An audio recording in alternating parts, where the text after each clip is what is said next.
Buenos días, bienvenido al seminario Doing Business with the Government of Canada. Luego de la presentación de Procurement Assistance Canada, PAC, ustedes estarán familiarizados con el sector de compras públicas canadiense, un mercado de $22,000 millones. Buenos días, soy Sandra Barreto, directora de Peruvian Chamber of Commerce en Toronto.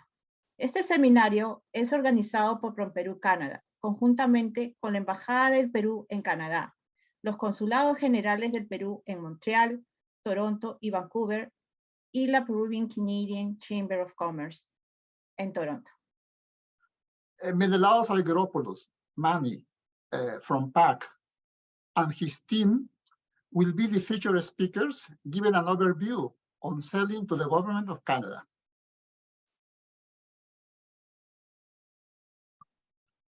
Procurement Assistance Canada engaged in a variety of outreach initiatives to support smaller business, providing opportunities to learn the fundamentals of selling goods and services to the Government of Canada.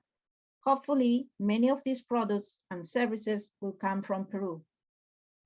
Our thanks to Manny and his team for helping the Peruvian community in Canada learn about opportunities offered to sell products and services to the Government of Canada. Luego de su presentación, tendremos un segmento de preguntas y respuestas. Pueden hacer sus preguntas utilizando el módulo de chat de Zoom. Ahora cedemos la palabra al ministro Ítalo Hacha, cónsul general del Perú en Toronto. Adelante, ministro Hacha. Muchas gracias. En primer lugar, quiero felicitar a la Oficina Comercial de Perú en Toronto por tener la iniciativa de organizar este seminario de compras públicas en Canadá, el cual está dirigido principalmente a los ciudadanos peruanos residentes en Canadá. Quiero destacar la importancia de este seminario que busca, en primer lugar, hacer conocer el sistema de compras públicas canadienses a los residentes peruanos en Canadá, quienes servirán de nexo importante entre el comprador canadiense y el exportador peruano. Y en segundo lugar, este seminario también es importante para poder promocionar el acceso de empresas y productos peruanos al sistema de compras públicas canadiense. De hecho, el mercado canadiense es tremendamente importante. Como sabemos, es un país que forma parte del grupo de los 7, las economías más desarrolladas del planeta, con un mercado de 38 millones de consumidores, de un alto poder adquisitivo, con un PBI per cápita que se sitúa en el orden de los $65,000. Además, que es un país al cual el Perú se siente muy estrechamente vinculado. Tenemos acuerdos bilaterales como el Tratado de Libre Comercio, tremendamente importante, que incorpora justamente un capítulo sobre compras públicas, un acuerdo de promoción y protección recíproca de inversiones y un acuerdo para evitar la doble tributación. La presencia del Perú también es importante a través de la Embajada del Perú en Ottawa, los 3 consulados que tenemos en Canadá, 3 consulados de carrera, en Vancouver, en Montreal, en Toronto, y la OSEX, justamente. Y bueno, aquí en Toronto, una comunidad peruana creciente que ya se sitúa en alrededor de 20,000 peruanos, que justamente servirán de nexo importantísimo. Otro punto que quiero destacar es que aquí en Canadá las compras públicas están reguladas por acuerdos de comercio doméstico, están reguladas por normas del Consejo del Tesoro, del Ministerio de Obras Públicas y Servicios Gubernamentales de Canadá, además de los acuerdos de libre comercio ya mencionados. En nuestro caso, el Tratado de Libre Comercio con Canadá está en vigor desde el año 2009 y tiene un capítulo dedicado exclusivamente para este tema de compras públicas, que es el capítulo 14, y el anexo 1401, que contienen las disposiciones correspondientes. Subrayamos la importancia de Canadá en este tema, porque el gobierno canadiense es uno de los principales compradores de bienes y servicios, con un poder de compra anual de 22,000 millones de dólares. Finalmente, quiero destacar que las compras públicas representan una excelente oportunidad para las empresas peruanas interesadas en acceder al mercado de bienes y servicios canadienses. Muchas gracias. Muchas gracias, ministro, por sus palabras a la comunidad peruana. Seguidamente tenemos las palabras de Soledad Campos, directora de la Oficina Comercial del Perú en Canadá, our Senior Trade Commissioner. Gracias. Bueno, muchas gracias a todos ustedes. Primero, bienvenidos, queridos compatriotas, a la comunidad peruana en Canadá. Este evento es un gran esfuerzo en conjunto con la Cámara de Comercio de Canadá. Agradecemos a Sandra Barreto y equipo, nuestros cónsules y la Embajada de Perú en Canadá, al Consulado de Toronto, al Consulado de Montreal y al Consulado de Vancouver. Y por supuesto, nosotros, sus aliados, Promperu, la agencia de gobierno en Canadá, en la cual promociona tanto el comercio, las inversiones y el turismo. En este esfuerzo que antecede las palabras de nuestro querido cónsul Ítalo Hacha, nosotros hemos propiciado este encuentro y esta iniciativa en negocios para que ustedes se puedan expandir y que los peruanos en Canadá puedan optar por el emprendimiento o por ser esos facilitadores nexos dentro de lo que hoy día es el tema que nos ocupa. Y el tema de hoy es conocer cómo venderle tanto bienes y servicios al gobierno de Canadá a través del PAC. Va a ser muy interesante esta exposición del día de hoy, a quien vamos a tener con nosotros a Menelaos Argyropoulos, a quien seguidamente va a estar con nosotros. Thank you very much. And now in the presentation is going with, taking with Angelus Menelaos Argyropoulos. Go ahead, please. Wonderful. Thank you very much for that introduction, Soledad. Mr. Acha, Promperu, the various consulates across Canada and the Peruvian community here in Canada, I want to thank you for the invitation to speak to you all today. I'm here today representing Public Services and Procurement Canada, and in particular, the Procurement Assistance Canada office here in Ontario region. I'm with you here today with my colleague, Matthew Brady, who will go over some of the fundamentals that businesses need to understand on how to do business with the federal government here in Canada. There's a process that needs to be followed, and a lot of businesses need some guidance, and that's the role of our office. We have worked strongly with Promperu in the past. I've hosted a session for Peruvian companies last year via virtual connection like we are doing here today. We're encouraged by the response we got last year and this year, and we hope that we continue down this path further in future events. So for the objectives of today, I'm going to introduce Matthew in a second to do a land acknowledgement, an Indigenous land acknowledgement for us in respect of the reconciliation efforts that are going on with our Indigenous people here in Canada. And then we're going to do an overview for you of the fundamentals of doing business with the Government of Canada for about a half an hour, and then we'll field some questions over the last 15 minutes. So Matthew, over to you, and we'll begin shortly. Perfect. Thanks very much, Manny. Good morning, everyone, and welcome to today's session. And thank you to Promperu for allowing us the opportunity to participate today. We would like to open today by acknowledging that we are meeting on lands that have been inhabited by Indigenous peoples from the beginning. I myself am joining you today from Toronto, the traditional territory of the Huron, Wendat, Haudenosaunee, and most recently the Mississaugas of the Credit First Nation. We recognize the contributions that Indigenous peoples have made, both in shaping and strengthening the communities we are joining from remotely today, and our province and country as a whole. We encourage everyone participating today to take the time to think and reflect upon the Indigenous territories where you live and work. And with that said, welcome to today's session, and I will share my screen and we'll walk through the presentation together.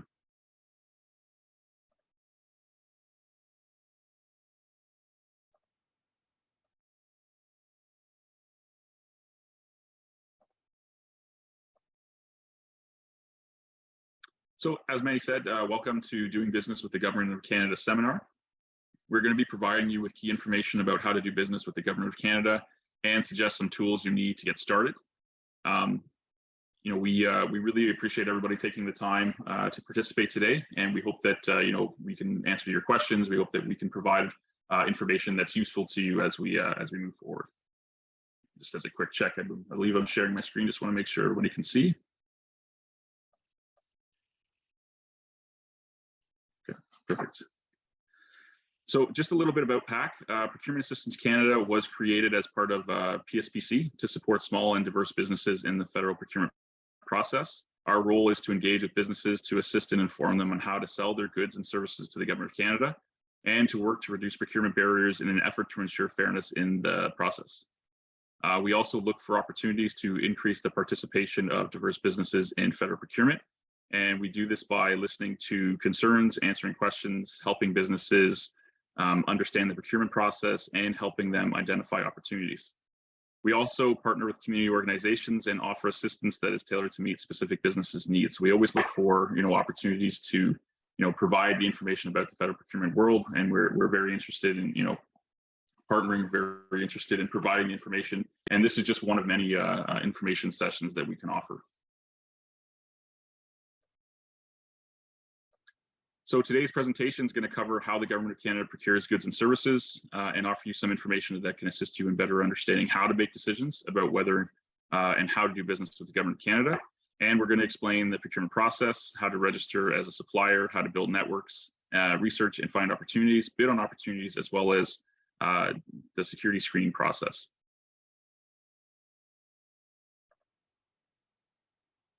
So over the last few years, the total value of procurement contracts awarded by the Government of Canada amounted on average to around $23 billion annually, of which about 74% was managed by PCCC. So we manage the majority of that money. And the rest, approximately around $6 billion, directly by federal departments and agencies. On average, smaller businesses have won around 54%, which is close to $8 billion annually, of the total value of procurement awarded by PCCC to suppliers located in Canada. And this share rises to 74% when looking at procurement values less than $1 million. So a huge opportunity in the small dollar value market.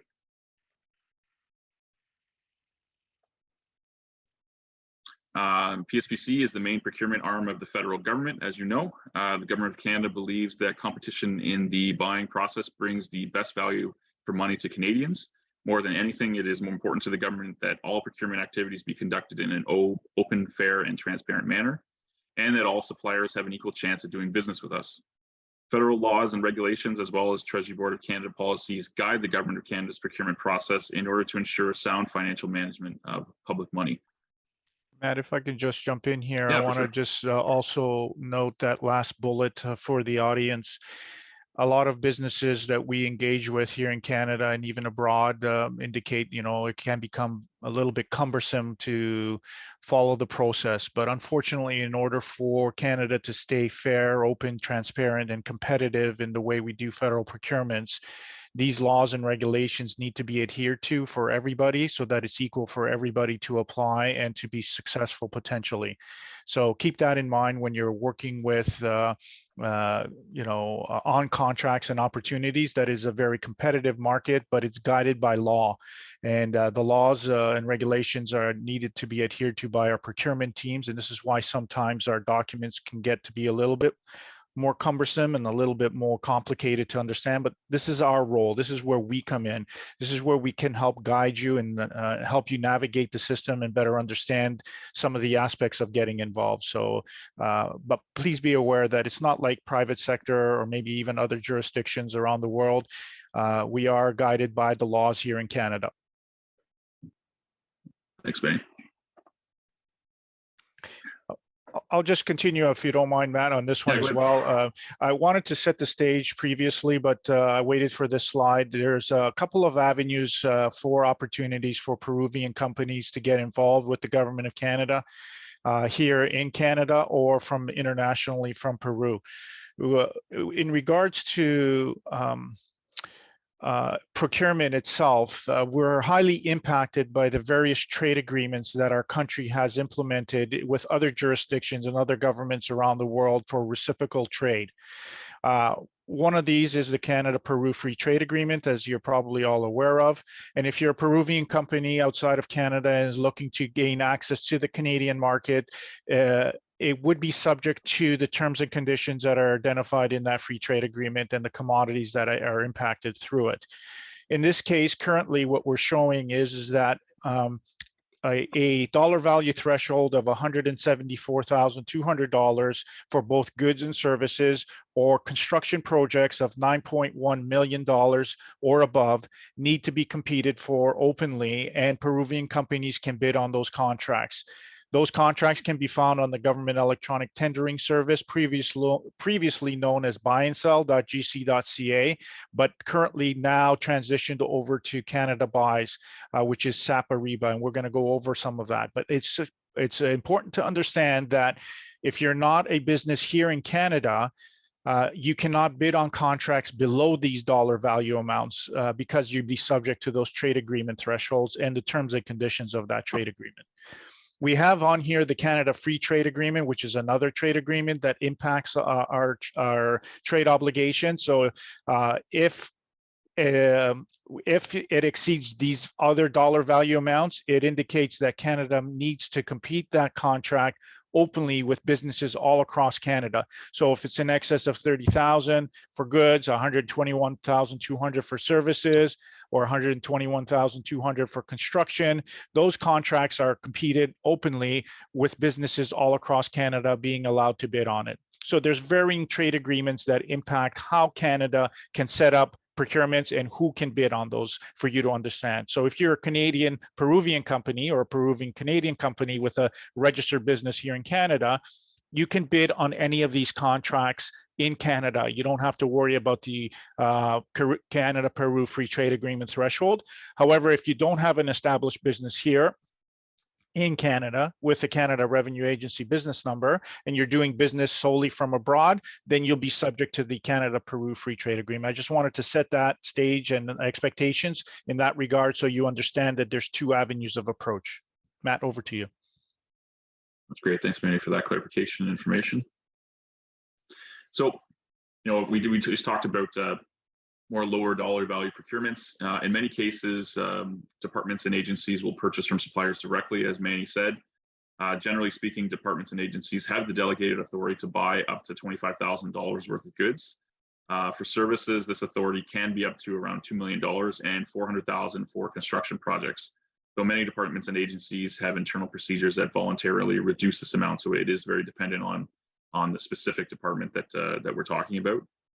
In terms of purchasing requirements over these amounts, the departments and agencies may choose to work with PSPC. This is important because if you sell goods or services below these amounts, you may wish to approach departments and agencies directly. The biggest thing is, we're not just one centralized purchaser.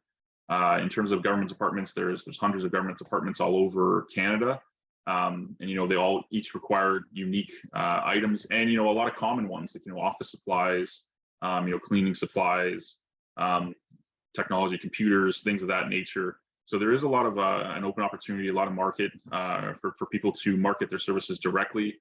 We do have a information website called GEDS, Government Electronic Directory, which basically allows anybody to search people in their individual roles. So that is an opportunity to help companies build their network, because you can market your services directly. Sometimes it may not be, you may not be responded back to, but at the end of the day, it does give you that opportunity to reach out to somebody that's in your specific field that you think would be interested in your services. So in terms of registering your company, as Manny said, we have transitioned to Canada Buys, formerly from buyandsell.gc.ca. So we can put the link in the chat after the presentation. But basically, if you go on that website, there's a lot of great information that can be used, that you can search through. And there's even the opportunity for you to go on there, register as a supplier. It provides policies and guidelines, key procurement contacts specific to a tender that you'd be looking at. Initiatives and programs, upcoming events and seminars, and then procurement applications. And I guess, Manny, do you think this is appropriate time? Maybe we can jump in and kind of look at some Canada Buys tender opportunities. I think this might be. Yeah, I think we could show the audience how SAP Ariba looks and how you can just quickly search. If we could do an example if you're a Peruvian company and how easy it is to search for those opportunities that are active, and how to kind of bookmark it or set up an email notification for you. So this is Canada Buys. This is just the main page right here. Very simplistic look, and made it quite easy for us to search for our tendering opportunities just here. You just click on that button below. And this is where, you know, all the tender opportunities would exist. Would be really good to add in filtering criteria to make it more specific to your business. So we can go in and we can filter down, maybe we'll filter down to Ontario specific.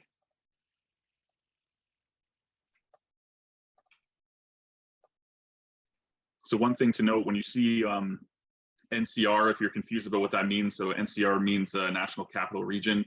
Basically, it means headquarters, so Ottawa specific. So our portfolio covers all of Ontario except Ottawa. So when you see NCR, that just means it's outside of our portfolio. So you can feel free to select both if that's applicable to you. So we'll just click Ontario except NCR. And what we can do is you can also do a closing date, when it was published. So a whole bunch of different filtering criteria, and then it would be good to select open because there are other categories that you can see. So expired, canceled, awarded, etc. So we'll go to open.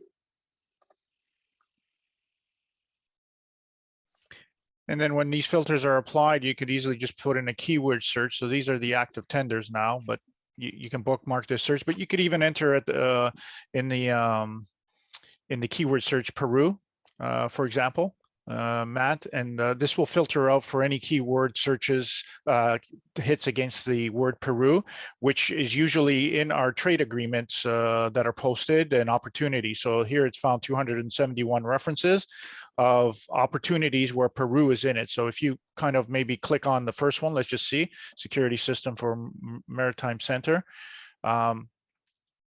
Usually if you go through this opportunity, if you scroll down, you see right away there as the trade agreement impacts, and it says CFTA, FTAs with Peru, Colombia, Panama, Korea. So this particular opportunity is open for Peruvian companies to bid on. So if you go back one step, Matt, to the previous page and show them how you can bookmark this, and then you can set up an email notification and pretty much you're there. So as Manny said, so basically we filtered it down, we've added a key search item, and now we can bookmark the search here.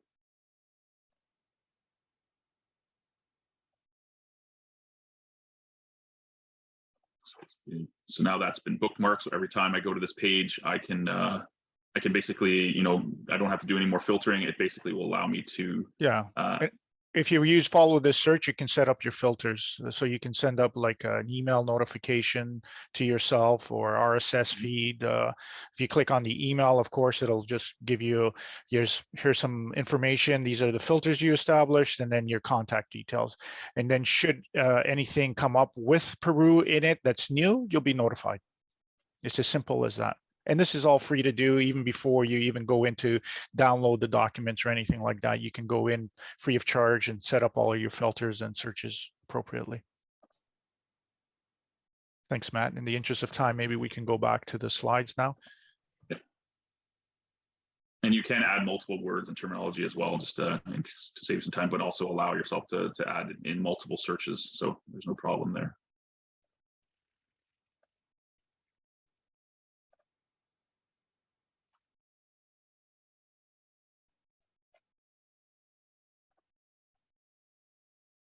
So in terms of registering for a supplier, there are two types of registrations for suppliers. You can register in Supplier Registration Information System, which is SRI, to obtain your procurement business number. This number is currently required for bids that are not processed through SAP Ariba. And then you can register in SAP Ariba to bid on opportunities posted to the electronic procurement solution. Federal procurement is moving online. During this transition, you may be able to bid on some tender opportunities through Canada Buys. We are slowly making that transition.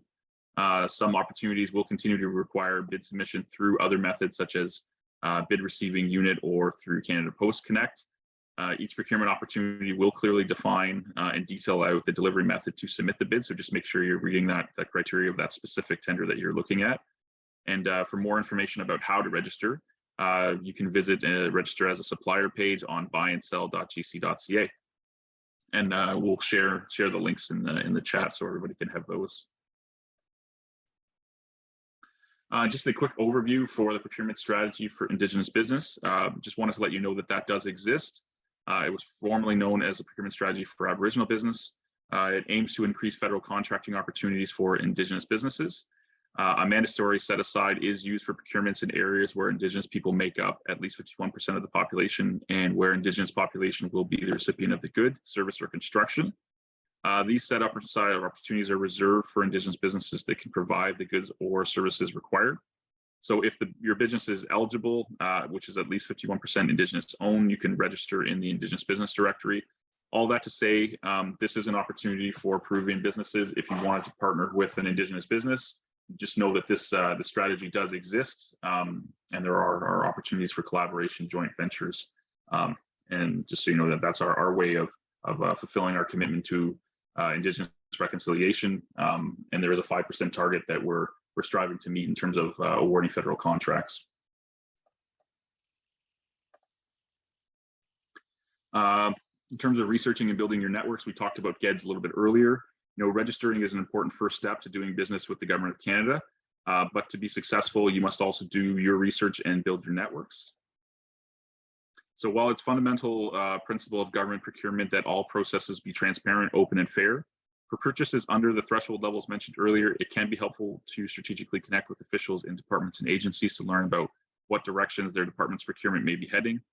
You can market your business that I mentioned earlier directly to government buyers. Generally speaking, government buyers can engage with businesses directly for low dollar value procurements of goods up to $25,000. That's that threshold I mentioned a few slides earlier, and services up to $40,000. Over these thresholds, goods are purchased through a competitive process, and services are purchased through pre-qualified suppliers. Most purchases over these threshold amounts are managed by PCCC through the National Goods and Services Procurement Strategy.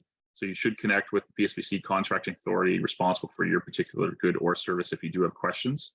And remember that it's a very competitive market and you will want to distinguish yourself from the crowd. And as I mentioned earlier, finding key government contacts, GEDS provides a directory of federal public servants across Canada. It doesn't provide employees, unfortunately, for National Defence and RCMP and CSIS for obvious reasons. And a variety of search capabilities do allow you, though, to locate employees by name, organization, contact information, or title. And then PSPC has regional offices that can provide you with information about selling opportunities in your specific area. So what I can do is, again, at the end, we'll send you some links in the chat about how to access GEDS and PSPC regional office. So we represent the Ontario regional office.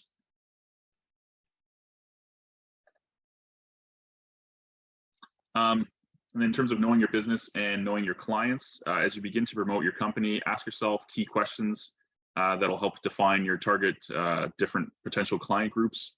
What does your research tell you about your end users' needs? Is it important to know that the government needs and wants to buy so that you can clearly show how you can respond to their needs?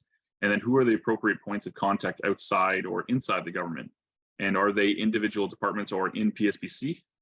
Selling to the Government of Canada is like selling to a marketplace of over 100 different entities. It's important to find out who does the buying and who does the end users so that you can target appropriately the department or agency that makes the most sense for your business.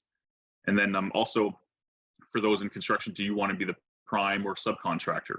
In some cases, you may want to consider partnering with another company or becoming part of a larger company supply chain so that you have access to more opportunities. And then in terms of finding opportunities, building networks is critical in order to get your name out there, but it's not enough. You should also proactively do research and seek out opportunities. Departments and agencies are buying goods and services all the time, and new opportunities arise daily.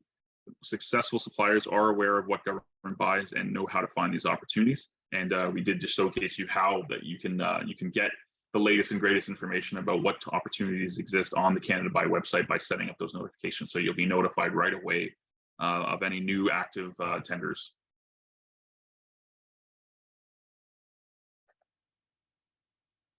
And the government electronic tendering service is the official source suppliers should rely on to find Government Canada tenders. Be sure to check for new tenders posted on the website on a regular basis.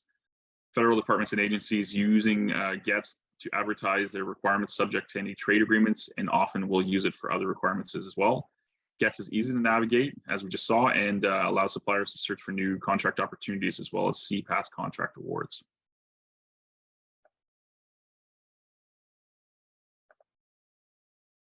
And then in terms of the benefits to using it, first, you don't have to register to search. You can search using plain language keywords and narrow down your search results by region, government agency, or department, and more.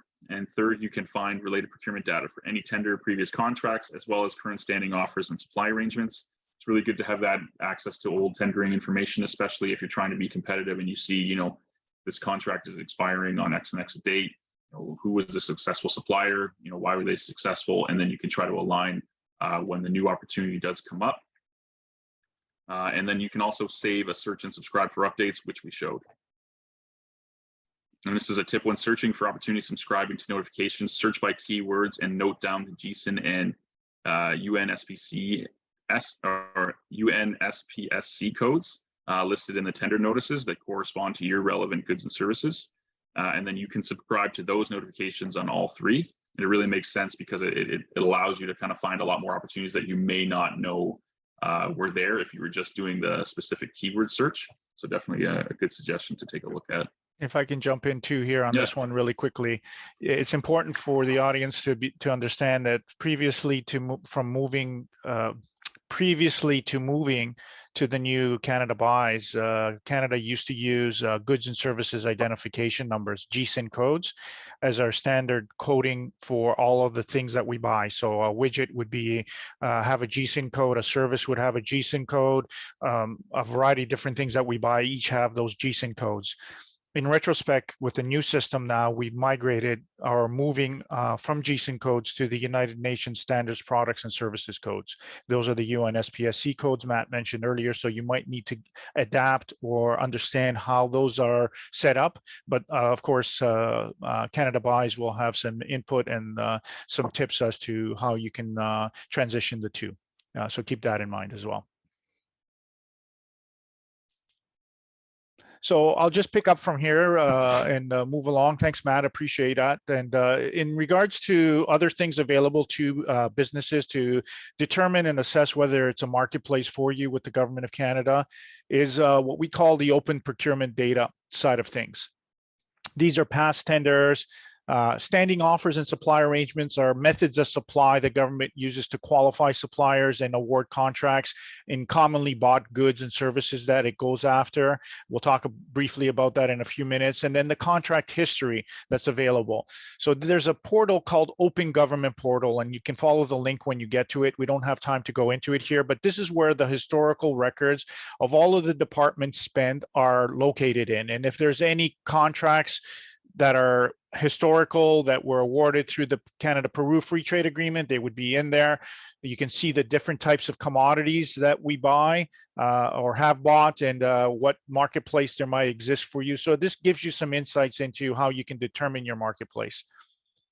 It also shows you who the main buyers are, so you can focus your attention on those that are mostly buying what you're selling. This goes a long way in establishing those networks that you want to build, so you don't waste time with 100 different departments. You want to focus on 2 or 3 that are actually buying it. And then you can also get contract history on who is supplying us, which are the main sellers to us right now. So if we can move on forward to the next one, Matt. Here it's important to do your research. We have been trying to indicate to you that it is a process to follow. It's important to identify which departments are buying what you're selling, or whether there's even a marketplace here for you, or how you're going to be actively involved. If you, again, are a Peruvian company, you have some limitations based on the trade agreements, but you still need to follow the process and competitively bid and be awarded a contract. On the other side, there's other opportunities for you below the trade agreements, even on low dollar opportunities. It's important to see if there is a marketplace for you. Do your research, create your understanding of who's buying and what they're buying, and then go after that opportunity, whether it's competitive or low dollar chances, by looking at departments that are buying what you're selling. Next, please. In everything that we do, Canada always strives to achieve access, fairness, and competition in everything that we do. Although the majority of our contracts are below 25,000 for goods and 40,000 for services, we try to do things through a competitive process. Sometimes we do use non-competitive, which are known as sole source contracts, but there's certain justifications that need to be met in order for us to achieve those. Most of the time we compete, and it's not always on lowest price. And there's a lot of misconceptions out there that Canada awards all our contracts based on lowest price and doesn't take any consideration into the quality of the product. Certainly for low dollar products, if I'm buying this widget, for example, 10,000 widgets of the same model type, why should I pay more for that particular widget than the lowest price? It makes sense that we would award on lowest price. But if I needed a quality type of requirement where I needed to assess quality or value, we would be doing a modified competitive process, usually a request for proposal or an invitation to tender or a request for quotation, where we would compete it. And a combination of technical merit and price would be awarded that contract, which is known as best value to the crown. So take a look and see how you can get involved and what the process includes for you, knowing that it is competitive and it's not just 1, 2, 3 companies. We're doing this as an entity for all of Canada, for over 100 departments for our need. Anything Canada has a demand for will be competed for most likely, unless it doesn't make sense to compete, and then we would issue sole source contracts. Next slide, please. Some of the most common methods that we use, obviously below the 25,000 for goods, or sorry, above 25 or 40,000 for services, are commonly known things like requests for proposals, where we ask for your input, we evaluate you on your technical merit, and then if you qualify, then we would award a contract as a combination, as I mentioned, best value to the crown. The next 2 bullets that you see there, requests for standing offers and supply arrangements. These are those methods of supply where if the government of Canada is buying a lot of something like IT support services or technical equipment that we buy time and time again, it doesn't make sense for us to run a request for proposal every instance we need that, because that process could take 4 to 6 weeks and it only is required for one item. If we're buying a lot of it, we wouldn't be doing RFPs. We would try to qualify suppliers with technical merit that would meet certain criteria, and then use that method of supply either to call up and push out requests against the standing offer to award contracts, or do modified smaller requests for proposal submissions, and price would be the determining factor of those that are qualified in that category. And those are known as requests for standing offers and supply arrangements. If you want to find out more about this, our office offers free webinars every Wednesday throughout the month, and we'll get to those in a few minutes on how you can access those. So all tender notices will indicate the type of method of procurement that we're going to be utilizing, whether it's an RFP or an RFSO or an RFSA that you see there. And competed. Matt, next slide, please. So I won't go into them. This is one method, standing offers. It's a call up against the standing offer when we can determine a fixed price. This widget I can sell for $10 per widget. If you are qualified and you have the best price, you'll be on top of that list. If I have a order to fill, I would use that call up, issue a contract to you for up to $200,000 and say, can you fill this order by such and such a date and time, given the fixed price of $10 per unit. If you can fulfill it, you will be awarded that contract. If you can't, we'll go to the next on the list, until we fulfill that order. Next. Supply arrangements are a little different where we don't find fixed price and quality is a component. We would technically qualify you. And then depending on the value of the contract, a certain number of qualified suppliers would be invited to then submit pricing. If it's really in the millions and millions of dollars, multiple businesses up to 15 businesses in a category will be invited. And then if it's in excess of $3.5 million in some instances, then everyone in the category will be allowed to price for that opportunity. But you first have to be technically qualified to be considered. If you're not technically qualified in either a standing offer or supply arrangement that we have, then you wouldn't be considered. You'd have to look to qualify first. Next one, Matt. These are the common ones for you to consider. If you're in IT, pro services, less than the Canada-Korea Free Trade Agreement currently, which is less than $100,000. If you qualify, then you can get qualified in there for IT and non-IT professional services that the government requires on a daily basis. And if you're qualified, you'll have those opportunities. If you're not, you will not be looked at. Some of the other ones are larger ones. By all means, our second or third seminar of the month goes into detail on all of these methods of supply if you want to find out more. The Government of Canada is also trying to improve and modernize federal procurement and allow a more streamlined approach. So it's introduced a new initiative in 2015 or so, known as the Canadian Collaborative Procurement Initiative, the CCPI, where the Government of Canada, as the upper level of government, has the standing offers and supply arrangements, these methods of supply where we pre-qualify suppliers ready to use, allowing other levels of government now, like the provincial, regional, territorial, and municipal level governments to use these standing offers so that it's easier for businesses to qualify in one method of supply and be sourced out by multiple levels of government. Its efficiencies of scale and quality suppliers are sourced out for all levels of government. So if you haven't heard about this and you're working with municipal level or provincial level governments and you're on a standing offer, maybe you want to encourage them or to have them contact us and we can go over how this program works. Next. I won't spend too much time on the competitive, non-competitive. As I mentioned, sometimes there's a need for it, but only when there's these certain conditions. There's a pressing emergency, there's a national disaster. I'm not going to waste 4 to 6 weeks to mobilize, rescue units to go help save people's lives in a procurement. We won't do that. We'll say, okay, company A, B, and C, we're going to spend this amount of money. We'll issue a sole source contract. Please go save those people right away. Low dollar, if it's less than $100,000 for construction or less than $25,000, we can and will be able to issue a sole source contract. Most of the time, the less than 100,000 is for overrun on projects. I'm not going to hire a whole new company to finish off a project where a company needs 50,000 to finish off. So we would issue a sole source to finish that off. Not in the public's interest. This is where it's a national security. We may have a new deterrent at our airports to deter bombs or threats against the airplanes. I'm not going to divulge who's won that contract or what kind of product that we purchased on an open contract. We would issue it non-competitive, sole source to protect national security. And then there's only one known supplier. Where you're the leading authority in the world. I need a report from you. Who am I going to go to? You have that copyright or that professional knowledge. I need you to write that report. I would issue a sole source. But we still strive to do competitive. We'll try 15-day notice. Next slide, please.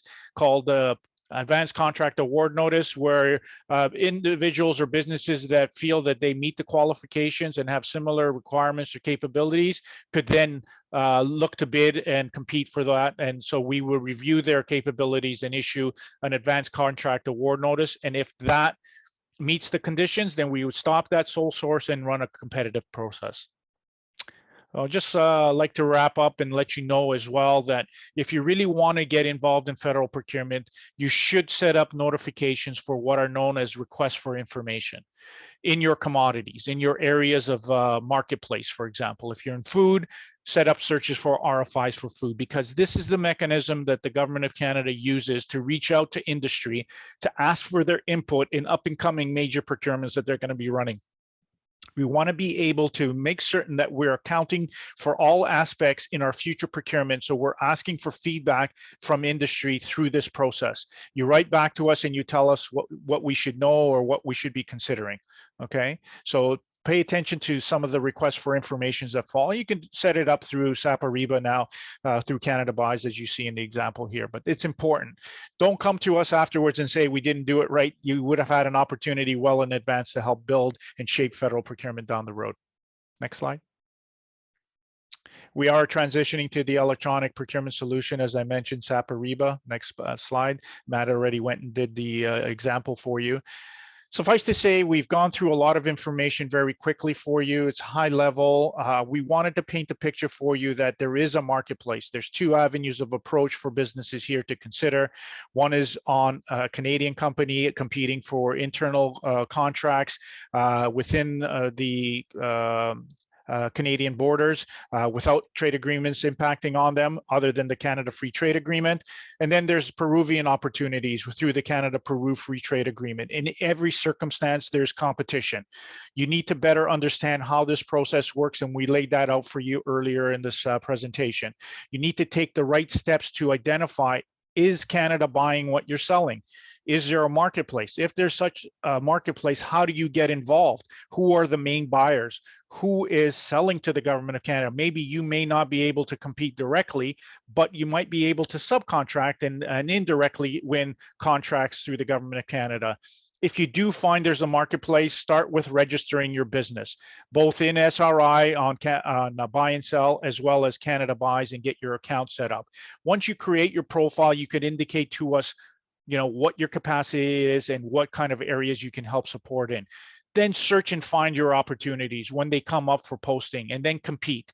Know that you can qualify, but you can also compete against others to win contracts. Ultimately, you need to be able to write an effective proposal telling us how you meet all of the terms and conditions and how you're the best at that, so you can score well and also be competitive with your pricing. We offer these seminars all across Canada. We have regional offices. We're located here in Ontario region. These are the seminars that we offer on every Wednesday throughout the month. Start with the first one, a 2-hour session on doing business. Then bidding on opportunities walks you through how to read a solicitation, how to prepare your response, what sections are important, and then we walk you through a hypothetical evaluation so that you can experience that. Supplying professional services is all about those methods of supply that we mentioned and how you as a professional service provider can get involved with Canada. Then finally, some of the conditions in some of our contracts require security clearance, and that's a process in itself, and we offer a walkthrough of the security screening. But more importantly, we do offer ourselves on a regular basis for one-on-one appointments for specifics. You can book the times online during the Wednesdays, but then you can email us or contact us through our contact details in Ontario or in any of our regional offices all across Canada. This is the coverage that we have, and if you go through the website links on the top right, you can access each regional office. Vancouver is in the Pacific, Edmonton is the Western region headquarters, Ontario, of course, is located here in Ontario. We do have a national capital region that focuses in the national program, as well as businesses in the core, Ottawa and Gatineau. Quebec is in the capital is Montreal. Our headquarters is in Montreal, and the Atlantic province is the headquarters is in Halifax. So with this, you know, there is some next steps for you, whichever direction you're in or area that you're in. Please visit the links that are available here. Source out Procurement Assistance Canada for more guidance, and we can walk you through, help you navigate the system and get you to that front door so that you can make those business decisions on whether or not this is a marketplace for you. It's quite a large marketplace, as we mentioned. I think there was a mention in the opening from the Trade Commissioner that, you know, there's millions of dollars that are awarded through the Canada-Peru Free Trade Agreement. So there are opportunities that way, but very many more if you're a Canadian based company as well. I think we'll leave it at that. I don't want to confuse anyone any further. There is a lot of information there, but we are open to questions. I see, you know, maybe there is a question. Antonio, I'll pass it over to you if there's questions that need answering, but we can go through them if you like.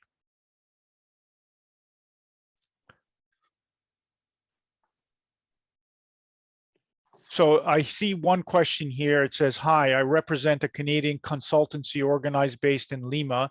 Does the Canada Buys portal also include opportunities in Peru, elsewhere to apply a Canadian organization? So I hope we've shown you that it is open to Peruvian companies as part of the free trade agreement between our two countries. Certain requirements need to be met, and once those requirements are met, businesses can then openly bid on contracts to win those opportunities for sure. Canada Buys is going to be the next step forward for Canada. All electronic submission, all electronic base. It just needs to get, you need to just get a little acclimated in the use of it, and we're here to help guide you in that. Or you can contact the Canada Buys team. They have a lot of videos and online tutorials, as well as walkthroughs that they can handle for you, specific questions. So, yeah, go on, Antonio. I'll leave it to you if you have others. Thank you, Matthew and Manny. It was a very good presentation. We learned the fundamentals of selling to the government of Canada. We sure hope that many of the attendees will want to explore further, going to your seminars, one-on-one sessions, and all you can offer. We want you to visit the Procurement Assistance website and learn more about the work this organization does to support small businesses. Okay, now Manny and Matthew are ready to answer more questions. There is one here. Where can we get a copy of this information shared and the links? Absolutely. After our event, I know we shared this PDF with Antonio and Promperu. More than happy to share it for you, but I'm sure you have a mechanism to share the deck, Antonio. Yes, we will. We will share that. There you go. Another question. How easy is for a Canadian company to bid and win a contract at first? I mean, do you require experience in previous biddings? That's a good question, one that we hear quite often. It's a competitive process, obviously. Canada is a large entity. There are certain terms and conditions, and sometimes we have what are known as mandatory requirements. At a minimum, if you see a mandatory requirement on a procurement opportunity, those need to be met. Certainly, smaller businesses have a more difficult time entering into opportunities because they don't have the experience. But a lot of our contracts, as Matthew mentioned, are lower dollar value contracts that are easily to compete for and can help build small businesses capacity and experience. So you can start small, but a lot of businesses, when we're talking to them, a lot of them think that, oh, you know, there's millions and millions and millions of dollars to be to go after, but those are difficult to achieve because of the terms and conditions that are required. Certainly when there's a complexity to a procurement and a high dollar value, Canada wants to be sure that the company that wins the contract has the experience and capabilities to fulfill it with certainty, so that Canadian taxpayers do get the value from that work. So just to note that they have to build some capacity, start small. And if it's not directly with the federal government, I want to open your eyes as well to other jurisdictions in Canada, other levels of government that might be a better marketplace for smaller businesses to reach out to. Certainly Canada is one, but the municipal government is by far the largest organization, levels of government that spend the most amount of money in Canada. So they're in the hundreds of millions of dollars. Here in Ontario, we have 440 communities that each buy on their own. Larger municipalities are grouped together, regional municipalities, and even the provincial government does a lot of buying as well. So there's a lot of opportunities for Canadian companies. Some of them are subject to trade agreements, but only Canada is subject to those larger trade agreements that we've established. Another question. He says, I am an engineer working at a municipality in the province of Quebec. Mm-hmm. He has experience in planning. Mm-hmm. He would like to use his experience to do consulting, part-time consulting, engineering. Yeah. Is there any conflict of interest between working for the provincial government and the federal government? Yeah, there's a good question. So if you're a public servant, there are stipulations, strict guidelines that will not allow you to bid on public tenders. I think it's pretty much across all levels of government, but certainly for the federal government. But if he's a private sector business doing work for a municipality or a provincial government and servicing them, there is nothing stopping him from also servicing Canada. We treat them as a business, but if he is an employee or a public servant and wants to bid on contracts, that is a conflict of interest. Oh, there is another question. Can you repeat the part where a company can do joint venture with other companies? Sure, Matt. Even with First Nation organizations? Matt could take that one, sure. Please go ahead. Sure, absolutely. So as we mentioned earlier, so there is a procurement strategy for Indigenous businesses, which means that there's a target level threshold that we are trying to achieve, which is 5% of all government contracts that would be awarded to Indigenous businesses. With regard to joint ventures, basically what you'd be looking for there is you would be partnering with an Indigenous organization, i.e. that's 51% Indigenous owned businesses or an Indigenous owned business, and you'd be working with them to deliver whatever the service may be or whatever the tender opportunity is. So the big thing there is you have the opportunity to search out these businesses and communities. A good resource could be looking at the Indigenous Business Directory, which I can share the link of. So the Indigenous Business Directory is managed by Indigenous Services Canada, and it is a huge inventory of Indigenous businesses across Canada. Indigenous businesses register onto this site, and it's basically broken down into service offering. So if you think that there's a good collaboration opportunity for your business and an Indigenous organization in Canada, feel free to search out an opportunity on that website, and you'll be able to kind of filter down to your specific needs. And I will share the link to that. So hopefully that answers your question. Yeah, well said. And furthermore on that, you as a non-Indigenous business obviously do not have access to those, but just as simply as Matthew searched on Sapariba for Peru in the search term, you can simply just search out PSIB, which is PSIB, or Indigenous set-aside, or any of those terms, and find those opportunities. The next step would be to see, are there any Indigenous businesses that can do the work that you're doing, and maybe reach out to them and say, hey, I've noticed this opportunity, it has a set-aside, we're not Indigenous, would you be open to partnering? So those are the approaches for you to consider in that regard. And then you would, if you partner, you would then get access to those opportunities as well, where you wouldn't before. Well, there is another question. Sure. I don't believe it's related to the subject, but I will read it anyway. We are a Peruvian-Canadian company in Alberta with specialty fertilizers.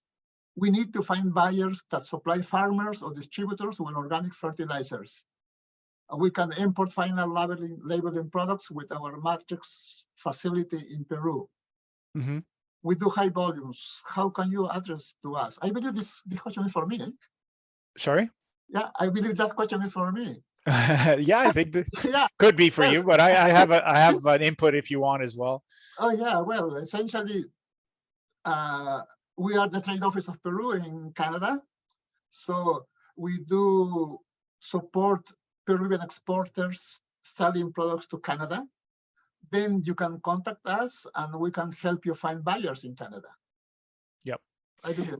Yeah, and if they're thinking of it from the perspective of a federal buyer, so normally how it works in Canada is for farms and that type of infrastructure, those tend to be managed and maintained by provincial level governments and regional and municipal level governments, as opposed to federal government.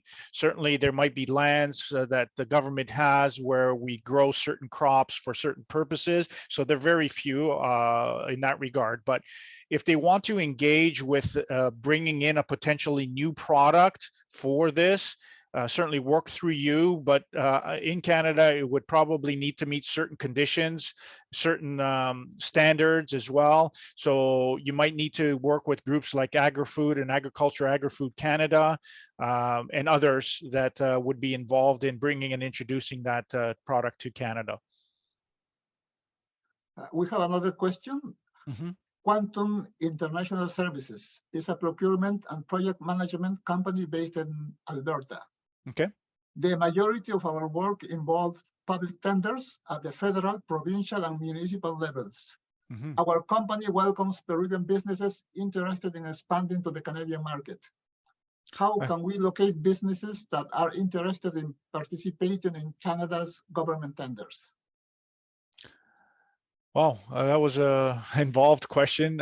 From our perspective, how you can do that is, I think you need to work with your trade commissioner's office here. Obviously, they can pretty much give you some insights into the current marketplace, what is strong, what isn't strong, and then talk about the business aspirations on the side of federal procurement.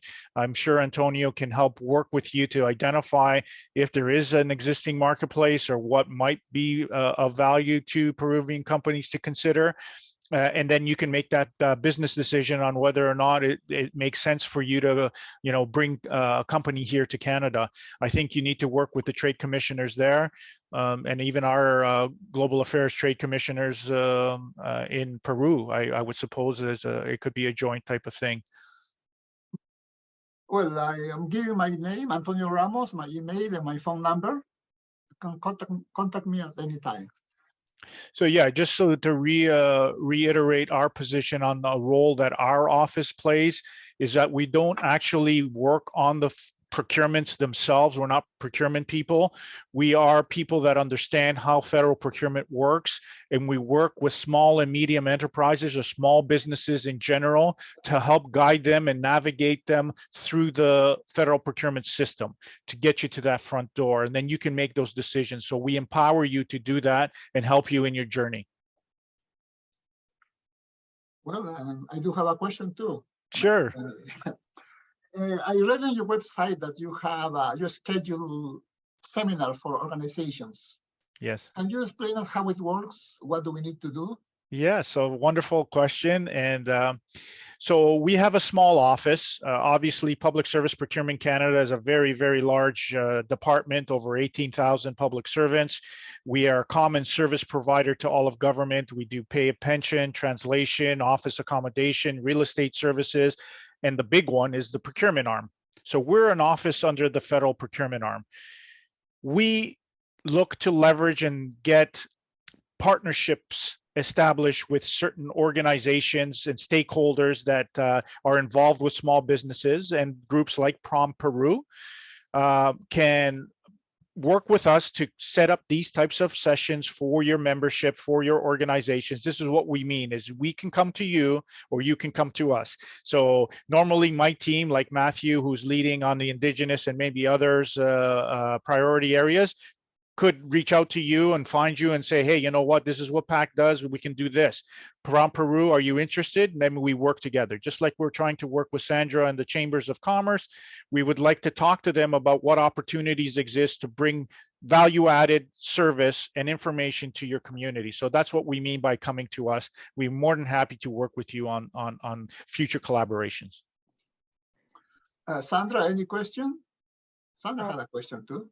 Sure. Yeah, I have a question quickly because we are running out of time. Yeah. Is there a mandatory requirement with respect of sales amount for the companies, if the Peruvian companies, yeah.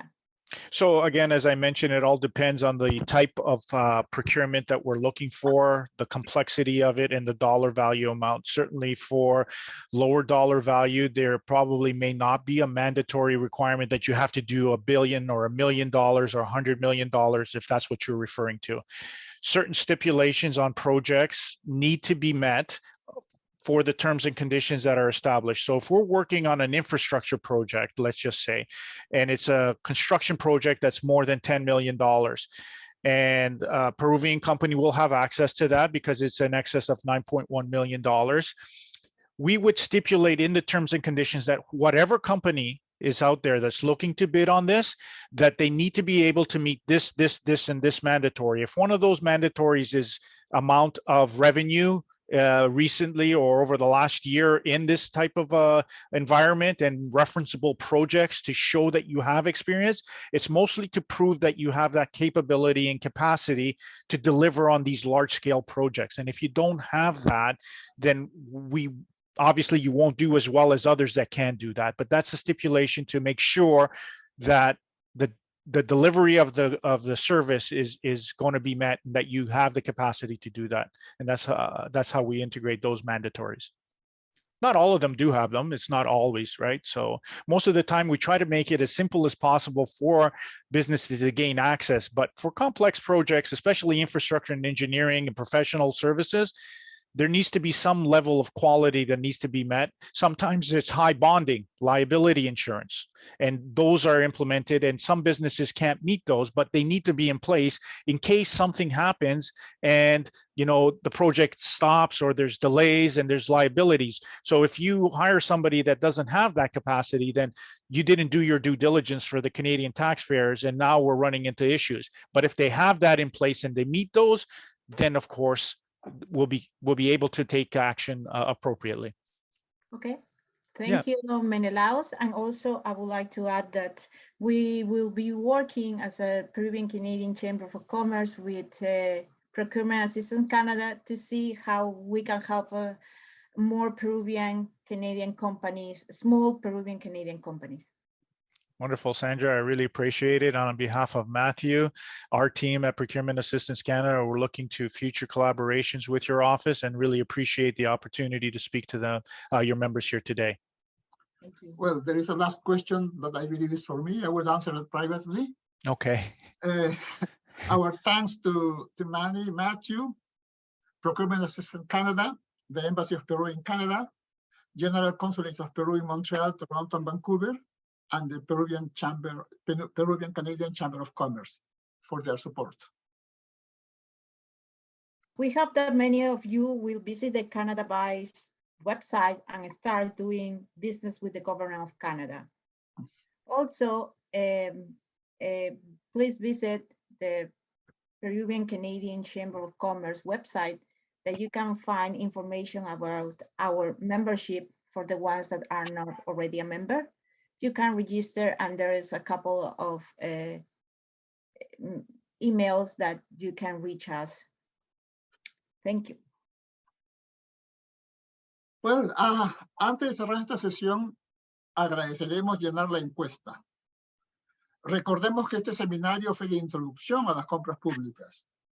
En base a los resultados de estas encuestas, podemos ofrecerles seminarios más específicos a su línea de negocios.